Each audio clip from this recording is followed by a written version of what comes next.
Hi, Dr. Paul here. I wanted to address a few things I'm getting on my social media posts. If you want to join me on TikTok, on Instagram, and don't forget to subscribe to me on YouTube, and tell your friends too if you can. I would appreciate it. But yeah, I get a lot of questions there. A lot of people who are very anti-science. They don't believe anything. They think I'm a quack. They think that this is not true science at all. There's a lot of those kind of like science, the anti-science comments, so that you're just working for the pharmaceutical companies and you're just a puppet for them. It's just all these things that we hear about people who don't really understand what they're talking about, but they think they do. So, but another common question, I did a separate video about if you want to see the one about withdrawal effects, why we have withdrawal, why do people, when they stop medications, feel worse? Because again, medications get the chemistry moving this way, you take them away, they start moving that way. And that abrupt change, might feel worse than the original condition because, your body's used to this now and it hadn't been used to it now. It hadn't been used to before, but now it is. So now when you try to take away treatment, your body will reject that. The other question is how long to take medication. It's a very good question. It's hard to answer that one because there's no good answer. Are there some people that can take them short term? Yes. And I've seen that happen with some people who they go through a trauma, they have a loss of a loved one, grieving for extended periods of time. So sometimes we give meds for those reasons to get them, kind of pull them out of that. And again, grieving is normal, so it doesn't take away, the grieving process is important, but it helps people get through that easier. And so in that case, it's possible that you take them for 6 months to 12 months and you go off them and they're fine. And I've seen that happen. Now, if the genetics are strong, which most people have these conditions, it's genetically based. So if it's genetically based, you can't just fix it like that. You can't just miraculously get these chemicals moving the right way when they're not doing that naturally because of genetic reasons, hormonal changes, trauma, PTSD, stress, those types of things.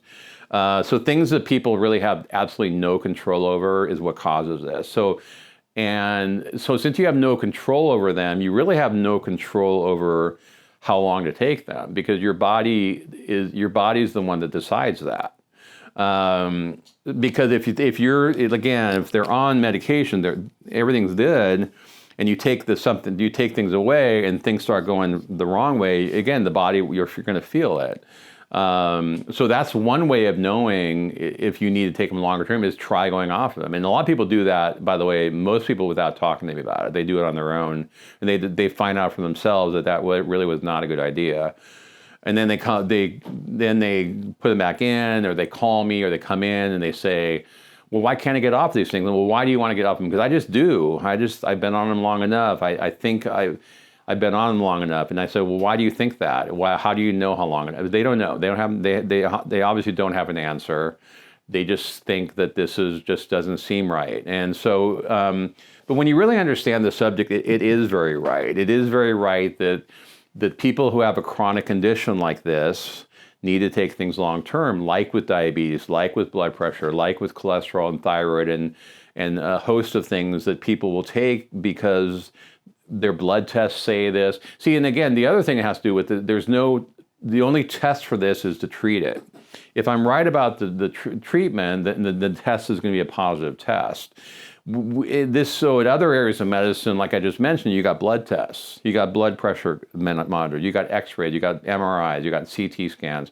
So you have the other fields of medicine, you have more clear diagnostic tools.